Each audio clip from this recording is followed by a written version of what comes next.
Assalamualaikum warahmatullahi wabarakatuh. Waalaikumsalam warahmatullahi wabarakatuh. Eh, Selamat malam buat teman-teman dan rekan-rekan yang sudah hadir pada malam hari ini. Turut memperkenalkan diri, saya Lamijan, saya warga lokal dari Berbek, Berbek Pride, ya.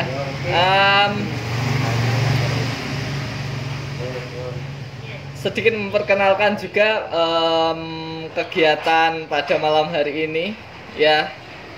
Malam hari ini kita berkumpul bersama untuk mengikuti kelas borongan yang merupakan kelas inklusif seni dan budaya yang terbuka untuk umum tanpa batasan usia, gender maupun ideologis.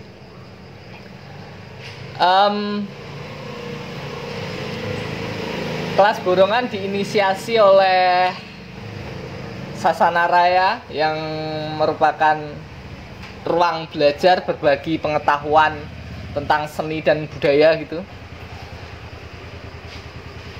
Yang di dalamnya ada siapapun, ada saya, ada Krismon, ada Nungki, dan teman-teman yang lain.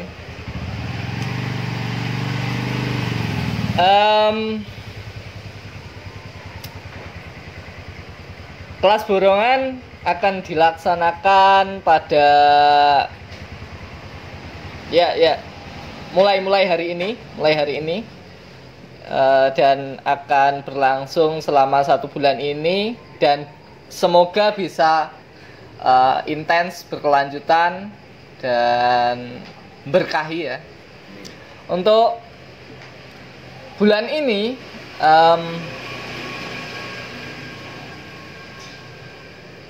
materi-materi atau bahasan-bahasan yang kita bawakan nanti terkait seni rupa kontemporer gitu. Bagaimana seni rupa kontemporer terbentuk, terus kemudian irisan-irisannya seperti apa saja, yang irisannya ada atau korelasi, ya. Korelasi seni rupa kontemporer dengan sejarah, narasi sejarah, dengan barangkali kebudayaan lokal, aktivis keperempuanan, dan lain sebagainya. Ya, untuk bulan Juni ini ada saya yang pertama sebagai pengantar kelas seni rupa kontemporer. Terus kemudian dilanjut dengan Krismon dengan materi-materi narasi seni dan irisan sejarah, cerita-cerita sejarah gitu. Terus kemudian dilanjutkan lagi oleh Abimanyu dengan narasi hubungan seni, logika mistik, dan sejarah klasik atau kerajaan-kerajaan gitu. Terus kemudian di minggu terakhir ada Vira yang akan menyajikan bahasan tentang seni di mata perempuan diposisikan sebagai apa dan seterusnya gitu. Ya, untuk malam hari ini temanya mengeja bahasa rupa kini dan kemungkinannya. Barangkali agak sedikit puitis gitu, agak sedikit gitu, ya. Mengeja bahasa rupa kini dan kemungkinannya. Secara sederhananya, ya, kita membaca pelan-pelan atau mempelajari pelan-pelan bagaimana seni rupa, yang sebenarnya seni rupa ini juga bentuk dari bahasa karena dia juga mengkomunikasikan gitu. Bahasa rupa kini atau saat ini dan sebenarnya kemungkinan seperti apa sih yang bisa dikelola, dimain-mainkan, dibuat di seni rupa kontemporer kayak gitu.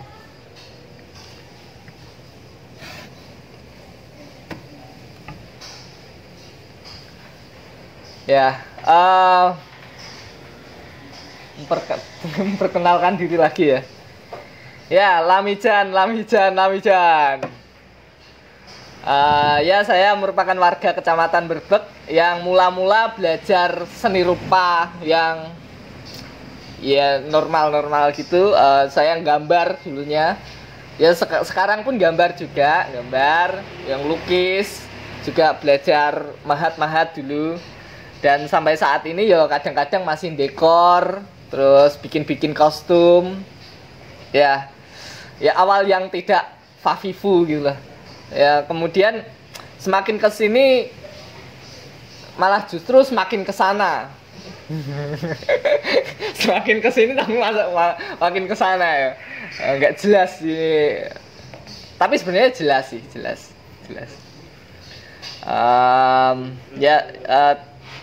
Terjun di perlintasan sirkuit yang ber. Ya akhirnya menjadi salah satu seorang jemaat seni rupa Huntimburir. Ya ini menurut saya ironi yang mengasihkan masuk di seni rupa kontemporer. Dan kemudian saat ini saya sangat menggemari seni performance atau subnya lagi dari seni rupa itu. Jadi seni rupa tapi yo pertunjukan gitu. Karena terjadi sebuah perlintasan itu ya, cross disiplin gitu.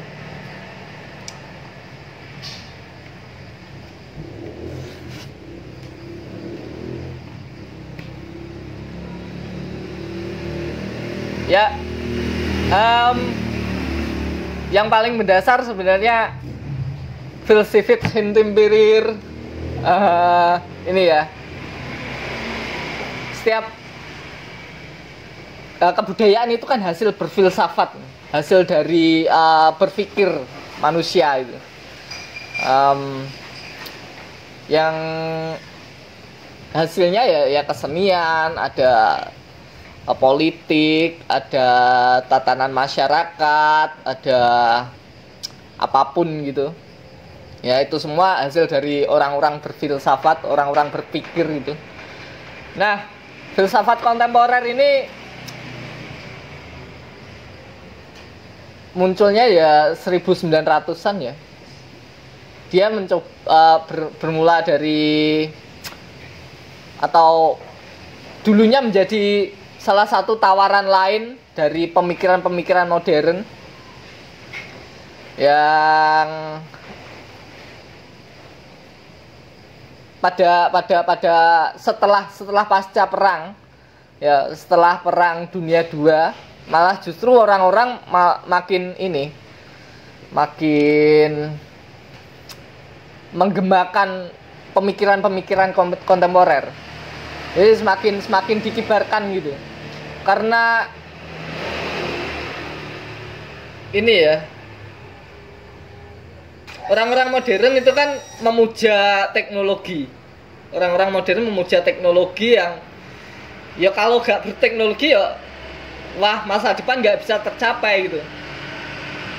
Tapi pada akhirnya karena pemujaan yang berlebihan, di mana terjadi banyak konflik yang pada akhirnya banyak konflik ya, salah satunya adalah perang itu sendiri, di mana Hitler menguji coba manusia, jadi di eksperimen, dibuat ya dipateni, diapa nih you know. Terus Hitler gawe senjata itu kan teknologi yang cukup mengerikan juga ya, yang digawe perang kayak gitu. Nah, setelah perang dunia II itu orang-orang berpikir, nek wis maju kayak ngene, tapi kok malah justru kemanusiaan malah hilang. Terus iki piye? Yes, berpikir dari hal-hal seperti itu, kemudian dimunculkan narasi-narasi atau muncul sub-sub dari pikiran-pikiran kontemporer yang ya salah satunya pemikiran dekolonialisme yang ya nanti di minggu kedua pasti bakal disinggung oleh Richmond gitu soal dekolonialisme, terus ekosentrisme yang menolak ajaran-ajaran antroposentris gitu. Jadi ekosentrisme ini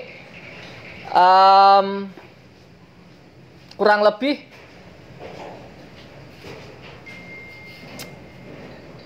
semua yang ada di isi bumi itu semua setara. Yang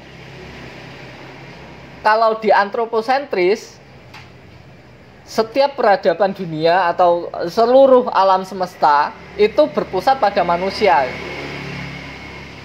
Nah, ekosentrisme menolak hal itu karena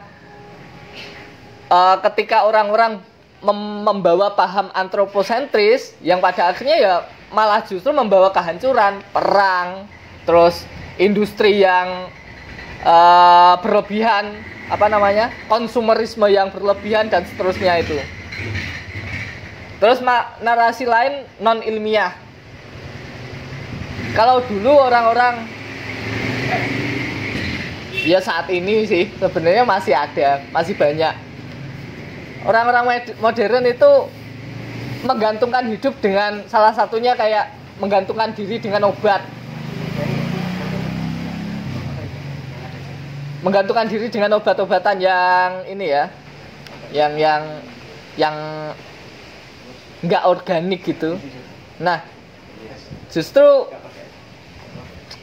di pemikiran kontemporer, ya kayaknya gak kudu sing alami, gak kudu sing apa jenis kayak buatan-buatan ngono deh. Kita bisa kok hidup sehat dengan jamu dan seterusnya. Jadi ada narasi, kan jamu kan sudah terpinggirkan saat ini. Nah, itu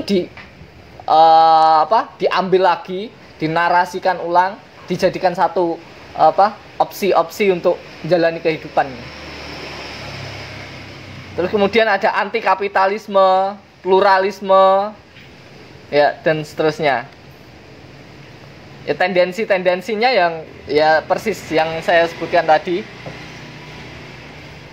Contoh-contohnya ya kalau disebutkan satu, mencurigai pemikiran yang raksasa atau mencurigai atau mempertanyakan ulang pemikiran-pemikiran yang sudah terbentuk. Mungkin kalau di lingkungan kita ada satu sistem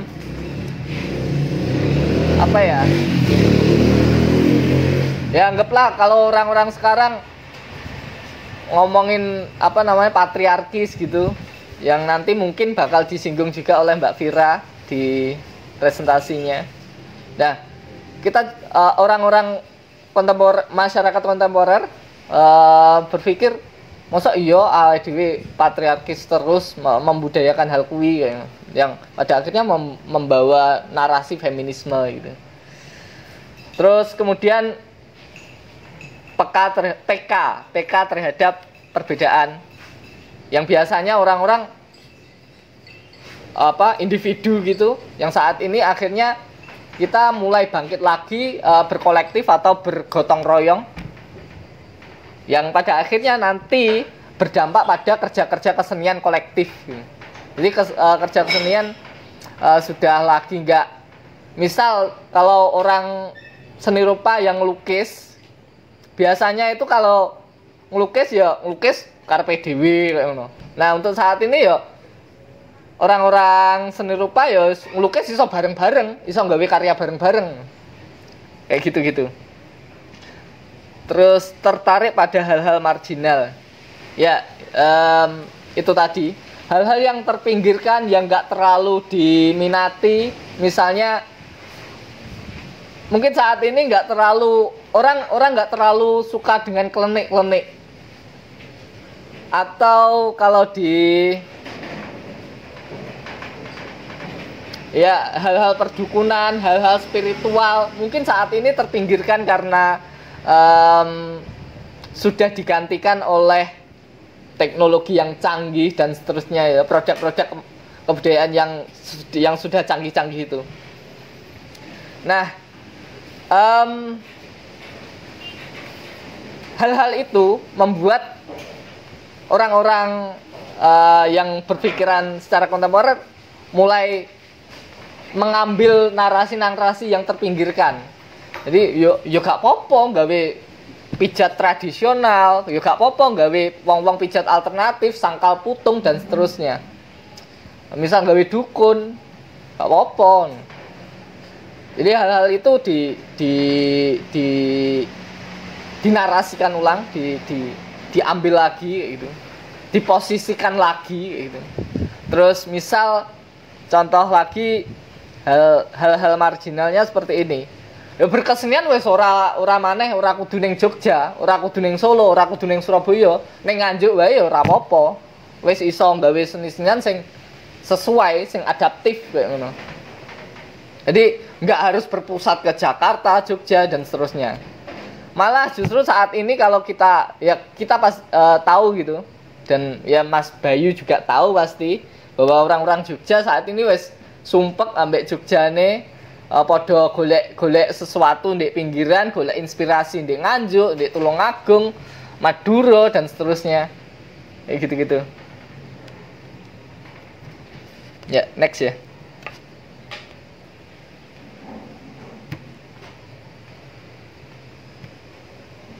Macet. Ya, seni rupa Kuntimpurir. Seni rupa yang berkembang pasca Perang Dunia II yang merupakan dampak dari pemikiran postmodern. Layaknya tendensi dari filsafatnya, seni kontemporer pun bersifat lebih cair dan banyak melampaui batasan seni yang sudah ditetapkan pada era sebelumnya. Seni rupa kontemporer bisa dilihat dari bentuk artistik, teknik maupun isu wacana yang dimuat dalam karya. Ya, nah kalau saya personal yang paling enak itu membacanya dari isunya aja sih, dari isunya dulu. Isunya apa sih yang dibawakan kayak gitu. Misalnya ya soal dekolonialisasi gitu. Barangkali itu ada di dalam karya-karyanya Krismon gitu. Ada narasi-narasi dekolonialisasi bahwa karya-karyanya Krismon barangkali menawarkan gagasan-gagasan supaya kita terlepas dari doktrin-doktrin atau ideologi-ideologi bekas penjajahan gitu. Yang secara sederhananya salah satu dampak dari penjajahan itu kan inferioritas gitu. Nah, barangkali di karya-karyanya Krismon itu menawarkan satu ideologi atau pemahaman yang yo wis awake dhewe enake koyo ngene, awake dhewe kudu percaya diri dan awake dhewe sepadan karo wong-wong londo. Narasi-narasi seperti itu yang ya isu-isu seperti itu yang apa ya? Menurutku enak dibaca gitu. Atau gini, daripada urusan teknik atau bentuk artistik, lebih enaknya yang pertama ya membaca isunya itu kayak gitu-gitu. Karena urusan teknik teknik dan bentuk-bentuk artistik itu sebenarnya udah nggak terlalu jadi hal yang sangat-sangat penting banget gitu. Penting sebenarnya tapi nggak terlalu penting-penting banget gitu, untuk saat ini gitu. Ya kekaryaan-kekaryaannya ya ini saya saja. Yes, pokok tak catat wae. Karya-karya instalasi, terus seni performance ya yang saya lakukan kayak gitu-gitu. Terus seni media baru, terus seni konseptual, terus seni yang berkolektif. Kalau instalasi ini karya-karyanya lebih sangat cair juga. Ini ada hubungannya dengan seni media baru juga gitu. Ya sebenarnya ini saling berkaitan. Seni instalasi, seni performance, seni media baru. Ya, kalau seni instalasi ini paling banyak di karya-karyanya Chris Mon, dan ya saya ada nanti saya tampilkan di sini. Terus seni performance saya juga ada yang nanti saya tampilkan. Seni media baru ini lebih ke penggunaan apa ya, teknologi yang terbarukan gitu medianya. Jadi kalau di seni rupa ya nggak pakai wis nggak melulu pakai kanvas terus cat kuas, nggak sebatas itu ya. Terus kemudian seni konseptual ini cuma konsep tok. Jadi seniman hadir di suatu gelaran acara atau dia bikin karya gitu.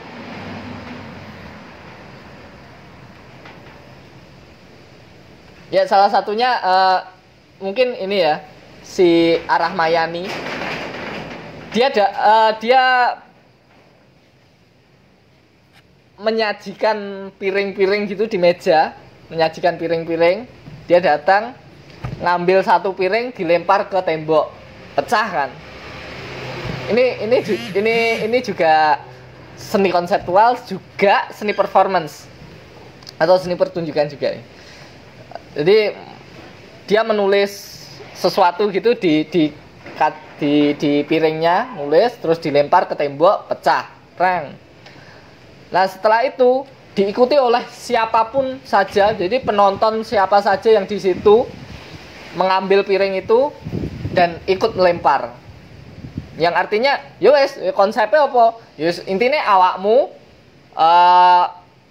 ngerespon piring iki gawe mecah nih di tembok kayak ngomong. Terus enek maneh?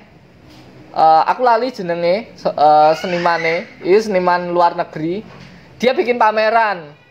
Tapi di jero galeri ini gak enek apa-apa nih. Jadi mau cerita tok. Jadi misal aku senimane mlebu karo kalian penontonnya, aku nggur jelas nih. Di kene iki enek lukisan, lah iki pemandangan, terus dhuwur iki enek UFO nih. Jadi aku bercerita kayak ngono, konsep. Ya seperti itu. Terus ada kolektif gitu, yang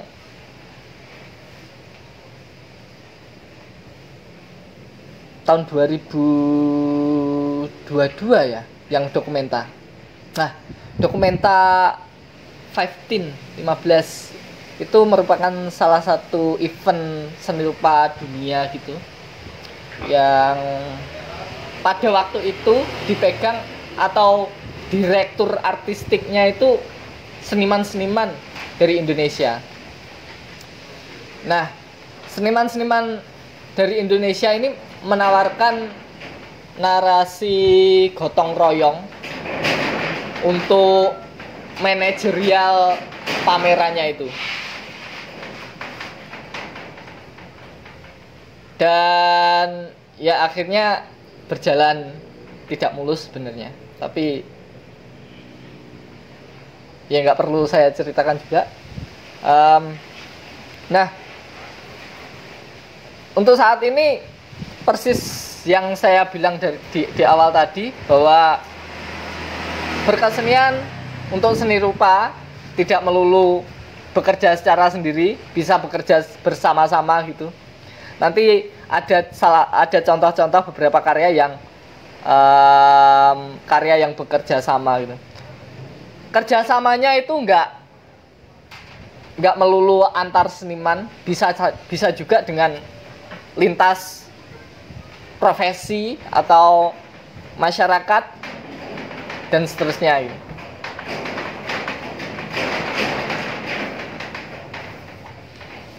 Nah, ini tendensi dari seni rupa kontemporer. Kerja kolektif yang tadi saya paparkan. Terus inkonsisten. Nah, ini cukup banyak terlihat di ekosistem seni rupa kontemporer gitu. Inkonsisten dalam arti gini, seniman seni rupa itu sudah tidak lagi, misal dia awalnya ngelukis, belajar lukis, tapi pada akhirnya setelah berjalannya waktu dia tidak berkarya dengan cuma lukis tok. Dia juga bikin barangkali lagu, barangkali atau pertunjukan, terus kemudian bisa saja bikin karya-karya instalasi yang macam-macam dan seterusnya. Bentuknya misal kalau konsisten lukis ya mungkin bentuknya ya gak melulu soal yang gambarnya itu saja gitu. Seniman juga bisa membuat program-program. Nah, salah satunya program-program seperti ini. Nah, program-program seperti ini pun bisa juga dikatakan sebagai karya gitu.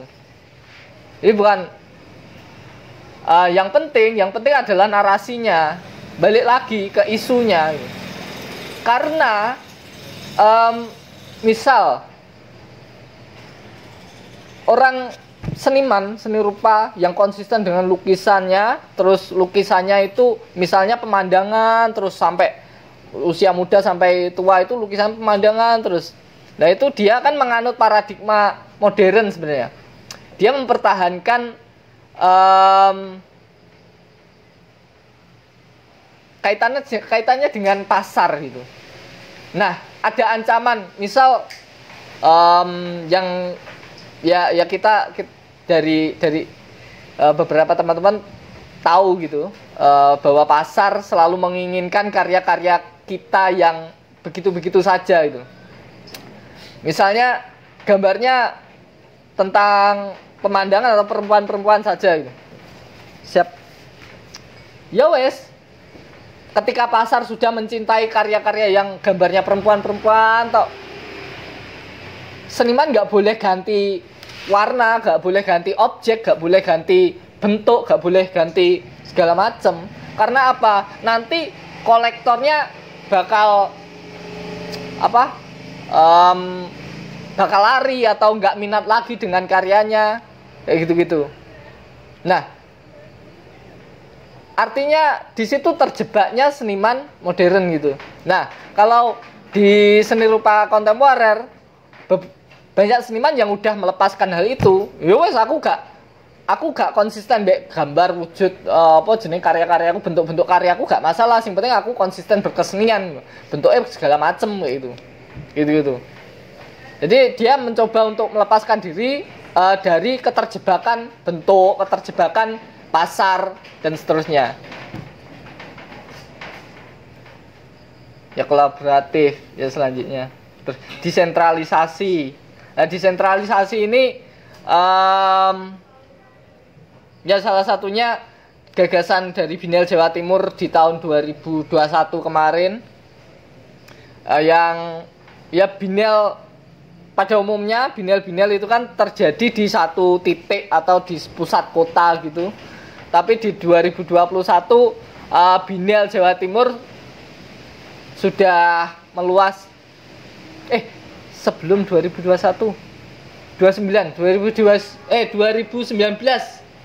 Ya, sorry. Di tahun 2019 awalnya. Itu Binel Jawa Timur atau perayaan seni rupa terbesar dalam arti itu udah nggak berfokus di Surabaya, bisa dimanapun, di Nganjuk, di Tulungagung, di Madiun, di area-area manapun yang ya sudah nggak sentral lagi gitu. Terus kemudian adaptif. Nah, seni rupa kontemporer adaptif ini lebih ke apa ya? Lebih ke gini. Kita punya apa sih gitu loh. ketika kita nggak punya kanvas, ya wes, aku ngelukis dengan hal yang lain gitu. Nggak harus kanvas dong, nggak harus bikin patung, nggak harus pakai semen dong. Apa nih yang ada di sekitar kita misalnya? Oh ternyata di sekitar kita banyak botol-botol, bisa dong bikin patung atau lukisan atau apapun karya yang ada di sekitar kita yang nantinya akhirnya diperkuat dengan isu-isu misalnya isu lingkungan, isu wacana-wacana seperti itu. Terus selanjutnya ada kontekstual, ya nyaris mirip dengan adaptif. Terus kemudian ada eksperimentatif. Jadi seni rupa kontemporer saat ini ya banyak uji cobanya. Durasional, ini kaitannya dengan karya yang ya maksud dari durasional ini kadang-kadang seniman bikin karya yang ini loh, yang cuma yang nggak awet gitu loh. Misal bikin karya dari jerami terus kepanasan atau karyanya itu dibakar akhirnya hangus terus hilang selesai kayak gitu. Atau itu durasi yang cukup pendek gitu. Terus atau dengan karya yang jika panjang ya menggunakan material-material yang cukup awet gitu.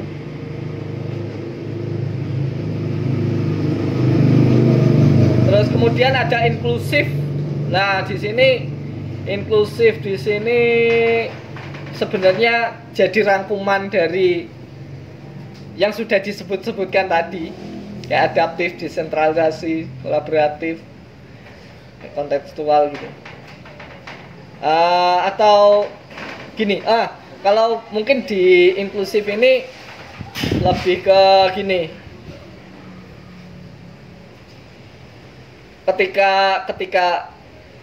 Ketika seni diposisikan sebagai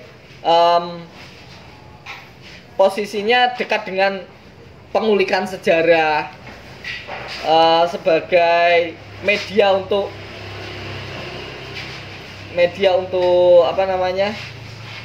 penyembuhan, media untuk pembelajaran di sekolah-sekolah. Nah, hal semacam itu. Terus kemudian ada interdisiplin. Interdisiplin ini yang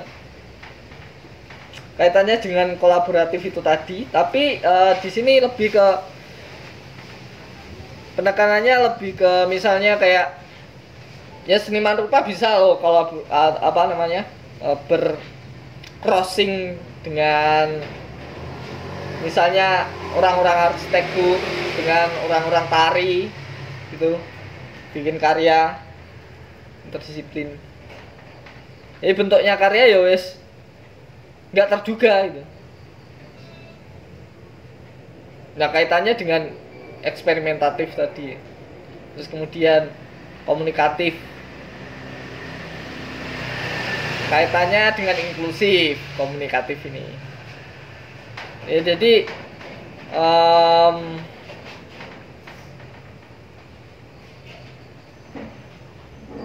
tapi beberapa karya-karya seni itu malah justru yang terlampau kontemporer itu cukup gagal dipahami oleh masyarakat gitu sih. Tapi sebenarnya ya saya personal menganggapnya komunikatif gitu. Ya. Nah, ini beberapa catatan seniman kontemporer, tokoh dan majelis seninya, atau kolektifnya, atau kelompoknya, atau komunitasnya gitu ya. Seniman rupa saat ini memiliki latar belakang yang ragam. Gagasannya yang diusung merupakan gagasan marginal, kolektif, dekolonialisasi, kesetaraan, dan lainnya. Nah, ini saya sebutkan ada 6 seniman. Ada Kristo dan Jin yang dia salah satu idolaku kabeh sih iki. Ya idola saya. Dia seniman yang membungkus gedung dan pulau gitu dengan kainnya yang lebar gitu. Kayak jelas pokoknya. Terus kemudian ada Melati Surya Dharma, dia merupakan seniman performance yang berbasis ketahanan tubuh. Dia orang Solo tapi ya gitu-gitu, nomaden. Dia muridnya Marina Abramovic. Terus kemudian ada F.X. Harsono. Dia seniman kontemporer yang karyanya berkutat pada identitas dan kemanusiaan. Terus ada kelompok Betara Lendir, kelompok bermain sound art performance multimedia atau seni media baru gitu. Dan eksperimen. Terus kemudian ada Kecoak Timur, kelompok seni rupa kontemporer yang berbasis di Surabaya. Terus yang terakhir, yang keenam ada Lamijan yang merupakan warga lokal. Ini saya perlihatkan karya-karya dari seniman-seniman. Nah, ini bisa kita lihat di sini yang pink itu. Jadi itu karyanya Kristo dan Jin. Bukan Aristo ya, itu Kristo. Itu kain yang lebar banget dan itu mengelilingi pulau. Jenenge pulau ya, pulau gede dikelilingi sampai kain. Nah, terus yang bawahnya itu nggak tahu ya itu bangunan apa. Itu kayak gerbang. Nah, itu proyeknya cukup lama gitu. Dia prosesnya cukup menarik. Jadi awal-awalnya dia bikin sketsa, terus kemudian menghitung skalanya, terus kemudian dia bernegosiasi dengan pemerintah, terus bernegosiasi dengan dinas-dinas lingkungan, komunitas lingkungan, terus kemudian negosiasi juga dengan pabrik-pabrik kain. Terus dia tidak dapat pendanaan dari manapun, dia menggunakan uangnya sendiri untuk membuat karya-karya ini. Yang kemudian apa ya? Ini beberapa karyanya itu malah justru ini terrealisasinya setelah kematiannya dari 2 orang itu loh. Jadi jadi yang garap karyanya itu, jadi dia mati meninggalkan sketsa-sketsa, rancangan dan segala macamnya gitu loh. Terus kemudian direalisasikan sama keponakannya atau siapa, pokoknya kerabatnya gitu yang merealisasikan. Dan saya mencoba mengulik narasi-narasinya, latar belakangnya ya cukup menarik gitu. Dalam arti dia cuma pengen bungkus aja, nggak ada narasi yang sangat diperkuat. Saya berbicara tentang arsitektur segala macam, enggak. Dia memaknai seni ya sebagai seni yang tanpa penjelasan gitu, yang mungkin ya, yang gitu. Ya wes, aku pengen membuat ini dan itu selesai. Ya gitu-gitu. Terus kemudian yang sampingnya ada perempuan ini yang atas. Nah, ini Mbak Melati Surya Dharma. Dia seniman performance. Yang atas itu dia memanah. Jadi di dalam ruangan yang putih dia memanah. Karyanya ini terinspirasi dari Jemparingan. Jemparingan ini kebudayaan itu, budayanya orang keraton memanah dengan duduk gitu. Nah, di ruangan putih itu dia memanah banyak sekali, ada ratusan anak panah yang yang dipanahkan gitu. Nah, memanahnya itu pertunjukan ini berdurasi sekitar 9 jam atau ya anggaplah sedino lah, sehari penuh.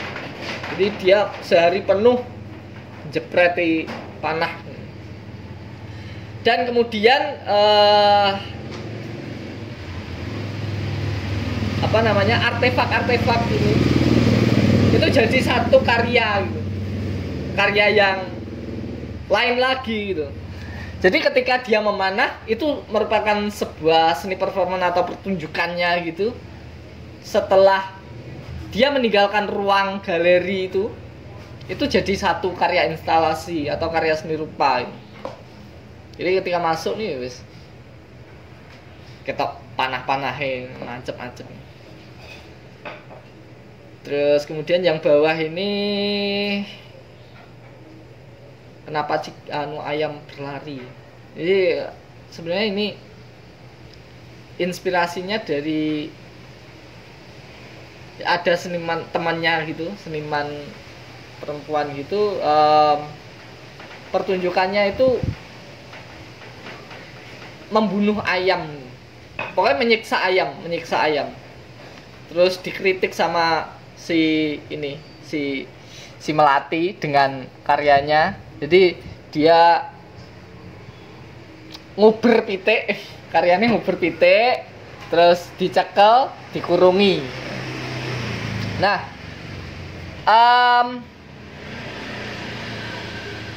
ketika proses mengejar ayam itu bagian dari pertunjukannya. Nah, setelah ayam itu dipegang terus dimasukkan ke dalam sangkarnya itu jadi satu karya seni rupa gitu. Nah, di sini karya seni rupa akhirnya medianya jadi ragam gitu, nggak melulu hal-hal yang mati. Jadi hewan pun bisa jadi karya seni rupa gitu. Bahkan manusianya sendiri atau melati, ada karyanya melati yang berdurasi cukup panjang gitu. Dia cuma berdiri dengan bambu gitu, selama berhari-hari. Jadi tubuh manusia, tubuh si seniman itu juga bagian dari karya seni rupanya gitu, atau instalasi. Ya bisa dipahami ya. Selanjutnya ini ada efek Garsono. Yang atas ini cukup menarik menurut saya karena bersinggungan juga dengan Nganjuk ya. Si efek Garsono ini karya-karyanya banyak karya instalasi gitu juga, dan ya dia bikin juga performance juga atau pertunjukan. Nah, karya yang atas itu cukup menarik menurut saya. Jadi yang merah-merah itu nama-nama orang Cina yang ada di Bung Cino. Dia melakukan penelitian di Jawa Timur dari Surabaya sampai, sebenarnya nggak Jawa Timur tok sih, sampai lupa saya, pokoknya daerah barat gitu. Nah, terus kemudian dia concern di daerah sini Nganjuk, Blitar, dan Kediri dan sekitarnya gitu. Nah, dia menemukan data atau penelitiannya itu menemukan ada 700 lebih orang-orang Tionghoa yang dibunuh di Nganjuk. Jadi ada peristiwa pembunuhan orang-orang Tionghoa waktu masa penjajahan masa penjajahan Belanda, yang waktu itu orang-orang Cina dituduh sebagai antek-anteknya Inggris kalau nggak salah ya, yang pada akhirnya membuat satu tragedi bahwa wong Cina dibantai kabeh, orang-orang Cina dibunuh, dan salah satunya salah satu lokasinya di Nganjuk, dan di Nganjuk sendiri adalah orang Cina yang paling tinggi, yang paling banyak yang dibunuh gitu. Ada 700-an lebih, yang lain cuma 400, ya berapa ratus gitu. Gitu. Terus kemudian yang sampingnya lagi itu ada pertunjukannya Bathara Lendir. Nggak jelas ya fotonya. Terus kemudian yang bawah itu karya instalasinya, salah satu karya instalasinya. Di situ ada tengkorak, terus kemudian lampu warna hijau, terus kemudian samping-sampingnya sebenarnya ada speaker gitu. Speaker yang terus bawahnya itu ampli ya. Ini sorry lampu. Ampli. Terus apa jenenge? Sing gawe nyimpen suarane apa wi? MP3 player. Jadi ada MP3 playernya itu menyimpan suara-suara yang ada yang sudah diambil di kota Gresik gitu. Karena waktu itu ada risetnya juga ini. Ada penelitiannya. Nah, karya seni rupa akhirnya dari sini ya tidak melulu soal lukis, gambar dan ya gitu-gitu. Jadi bentuknya ya bisa ngambil dari apapun, misal kayak lampu gitu dinarasikan, terus kemudian seni rupa juga membawa satu bunyi atau sound art gitu. Jadi bunyi-bunyian itu ya kalau di karyanya Bathara Lendir jadi bagian dari karya seni rupa, karya instalasi. Padahal kalau secara umum bunyi itu kan di wilayahnya musik atau di wilayahnya ya di wilayah musik gitu, bunyian-bunyian gitu. Ya next ya.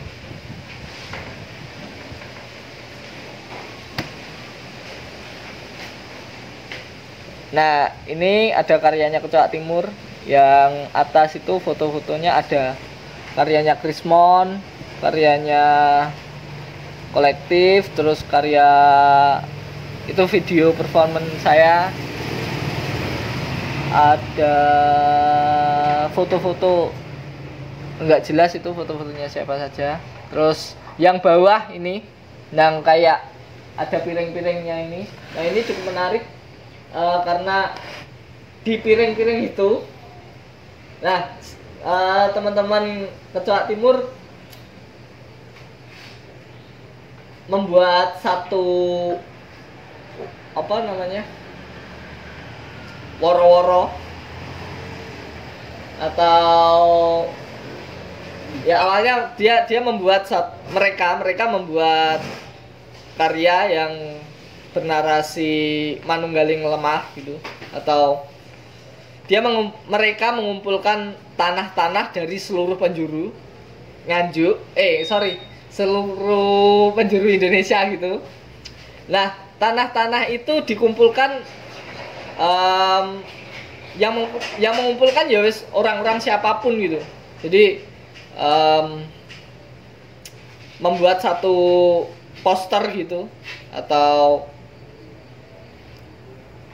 flyer untuk diumumkan siapapun bisa bekerja sama mengumpulkan tanah yang kemudian dijadikan satu karya instalasi ini gitu. Nah disitulah makna kolektif, makna kolaboratif itu tadi. Jadi seniman tidak menggerakkan tangannya sendiri gitu loh untuk membuat karya gitu. Bisa berkolaborasi, bisa memanjangkan tangan melalui tubuh orang lain gitu. Ya seperti itulah. Terus kemudian ada ini karya saya yang atas itu saya melubangi. Ini cukup meditatif Ini merupakan karya performance sebenarnya, pertunjukan. Dan saya melubangi kertas gitu, melubangi kertas, titik. Ada berapa kertas ya? Lupa saya. Ada 10 kertas waktu itu.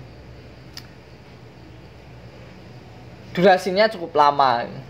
Dan yang menonton nggak terlalu banyak ini. Terus kemudian kertas-kertas saya kemudian dipamerkan jadi karya seni rupa. Terus yang bawah ini karya balon. Jadi saya meniup balon besar, terus kemudian saya peluk, terus saya main-mainkan decit-decitannya, yang pada akhirnya setiap orang yang mendengarkan, melihat, pada akhirnya takut gitu, mendengar decitan, melihat saya memeluk balon dengan erat gitu. Ya, saya memain-mainkan ketakutan atau psikologis audien gitu. Ini karya pertunjukan yang juga seni rupa gitu, masuk ke wilayahnya seni rupa. Karena seni rupa cukup serakah. Nah, ini karya instalasi saya. Jadi saya membuat semacam tugu ini ya. Ini kelihatannya tugu. Nah, di sini itu di kainnya itu saya menggambar naga. Terus kemudian di sisi-sisinya naga itu yang menggambar adalah anak-anak kecil ini. Nah, itu waktu saya instruksikan. Jadi ini akhirnya jadi karya kolaboratif. Jadi anak-anak jadi seniman lain di dalam karya ini. Terus jadinya ini tugu. Dan nah di atasnya itu kan ada TV kecil gitu ya. Nah, itu merupakan videonya anak-anak kecil gitu. Jadi anak-anak kecil saya minta untuk melingkar, duduk melingkar, terus kemudian mendoakan satu sama lain. Jadi kamera berada di tengah sini untuk bergeser merekam satu persatu anak yang mendoakan temannya. Jadi misal saya mendoakan masnya mendoakan Gilang mendoakan Gendut mendoakan muter, terus Pak Yoyok mendoakan saya kembali gitu, muter gitu.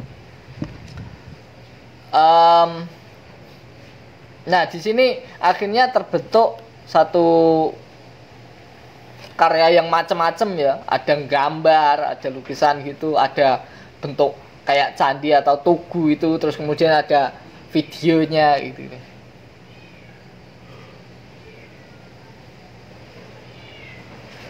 Nah, ya selanjutnya ya. Nah, ini karya saya mengiris bawang merah. Sebenarnya saya mau memperlihatkan waktu pertunjukan saya di Malang ya, karena yang di Malang itu ada foto ibu-ibunya gitu yang menarik.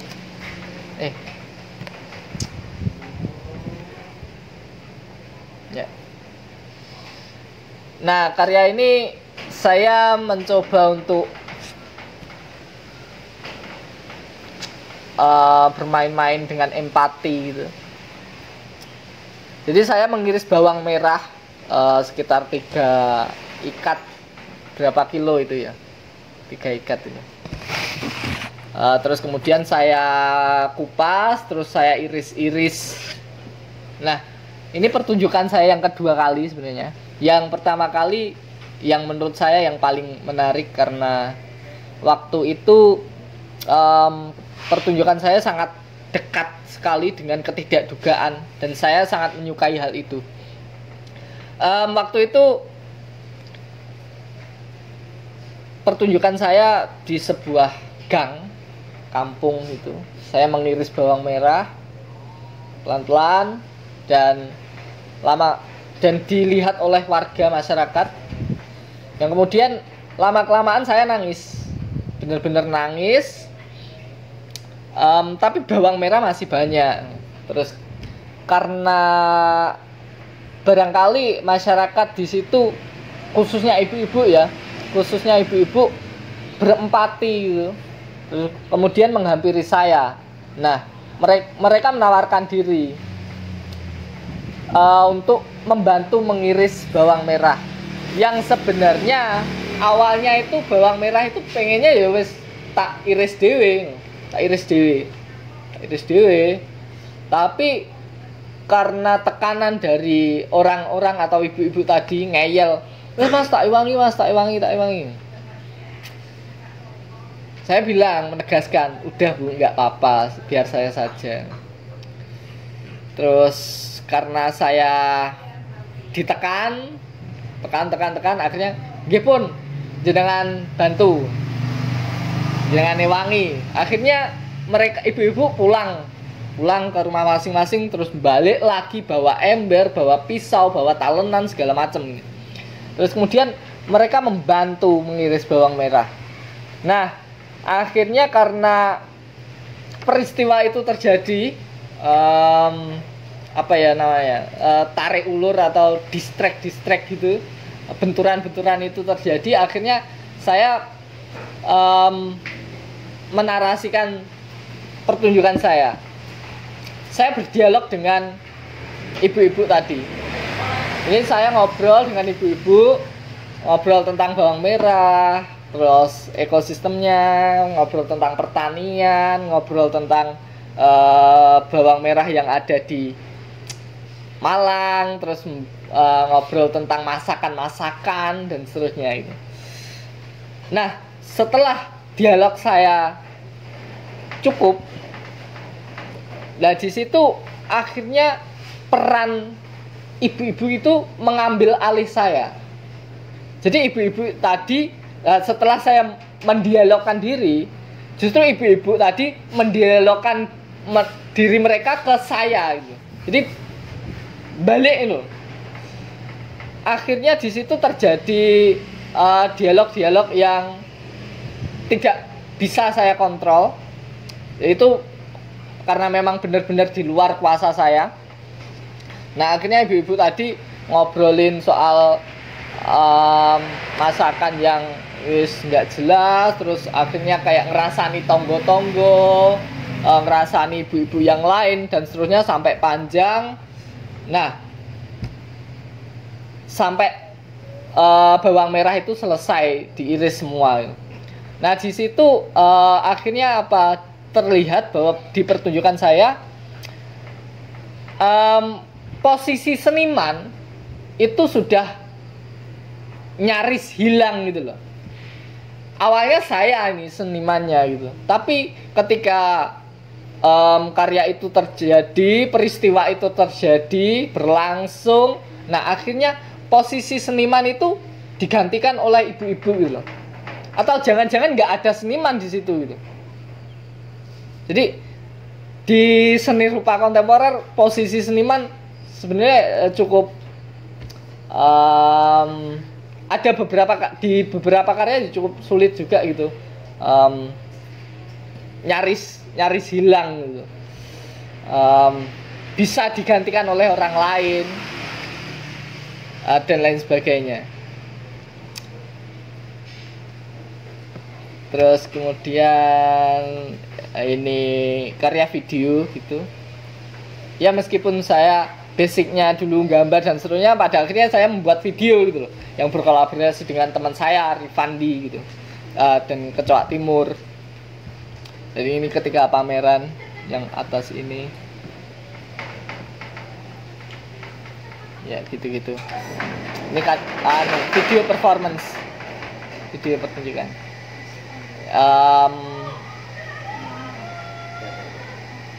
Mungkin ini bisa disebut instalasi video gitu ya, instalasi video. Nah, ini saya menyebutnya semiotext fotografi dengan teks gitu. Nah,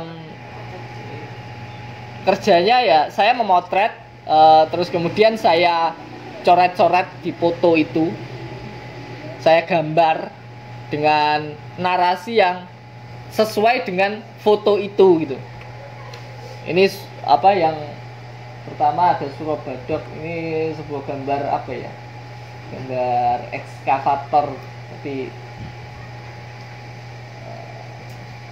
terus kemudian ada forest for sale, hutan untuk dijual. Yang bawahnya ada tulisan mohon maaf, hati-hati banyak kendaraan keluar masuk proyek. Ini saya ambil di hutan Lamongan waktu itu. Terus yang ketiga ini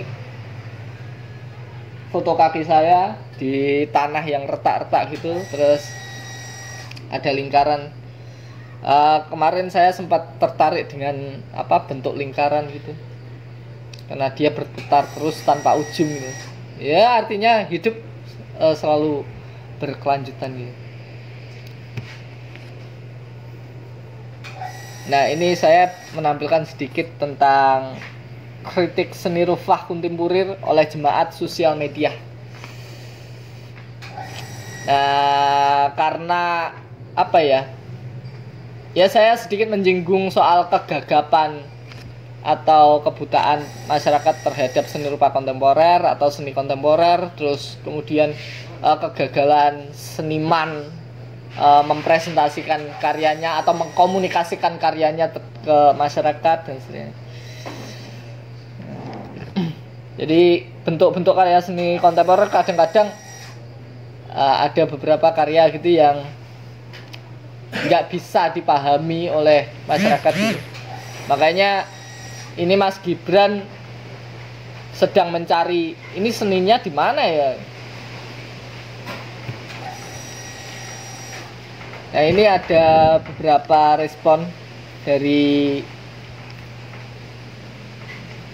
netizen ya. Ini saya ambil dari ini video yang kayak foto pisang di lakban, terus karyanya Mauricio ya namanya senimannya, pisang di lakban, terus seniman siapa itu yang menumpuk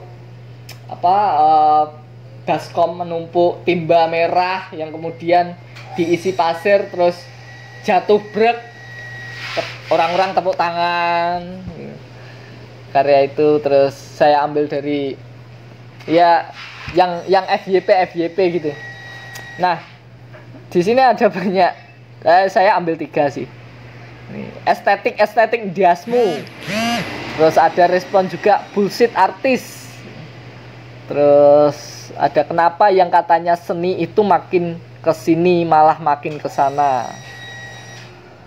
Nah terus ada seniman mengkritik seniman. Ini dari yang bawah, yang putih. Yang kemarin ada isu 217 triliun.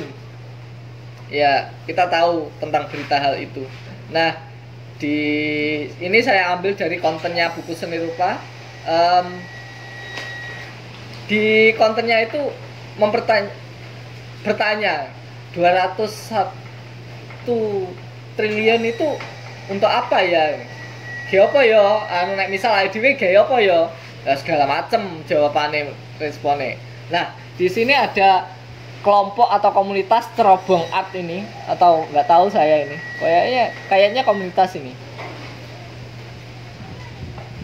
Mereka mengusulkan, dia mengusulkan buat performance art aja dibakar. Nah, terus dibalesi sama Mbak Melati yang tadi karyanya manah-manah ruangan tadi, yang karyanya deket pitik. Mbak Melati bilang, "Mbok jangan jelek-jelekin reputasi performance art.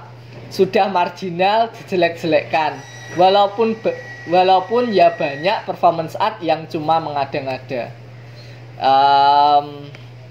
Ya dalam arti yang pertama, memang ya posisi performance art atau Ya kalau di sini posisi karya-karya saya itu cukup terpinggirkan atau masih di pinggir gitu. Tidak dalam pusat-pusaran gitu. Terus makna yang lain, makna keduanya, walaupun ya banyak performance art yang cuma mengada-ngada, sebenarnya di kota-kota besar itu cukup ini juga, jalan juga performance art, tapi mereka kebanyakan cuma gelundang-gelundung, tidak berdasar pada kerja-kerja yang baik gitu.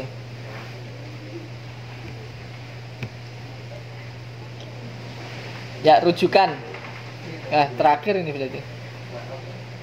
Rujukan saya menyerap dari beberapa literatur berbentuk buku, jurnal, penelitian, dan YouTube. Yang pertama, Sejarah Filsafat Kontemporer dari Profesor Ignatius Bambang Sugiarto. Terus Performance Art dan Medan Pasca Seni, bukunya Afrizal. Karya instalasi dari masa ke masa, karya jurnal ilmiahnya Ana Sungkar. Terus postmodernisme dari Fahrudin Faiz. Ya, itu sih yang dapat saya sampaikan. Ya, bila mana tadi ada tutur kata yang kurang berkenan, saya mohon maaf.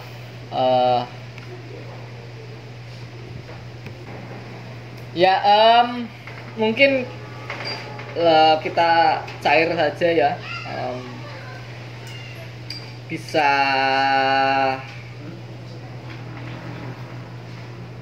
Bisa saling bertanya atau saling berpendapat gitu, atau menanggapi gitu. Di sini posisi saya benar sebagai presentator, tapi dalam arti apa-apa yang saya sampaikan belum tentu jadi sesuatu yang paling benar gitu. Ya, mungkin bisa bertanya atau menyampaikan pendapat gitu, atau ya segala macamnya, dipersilakan menanggapi boleh.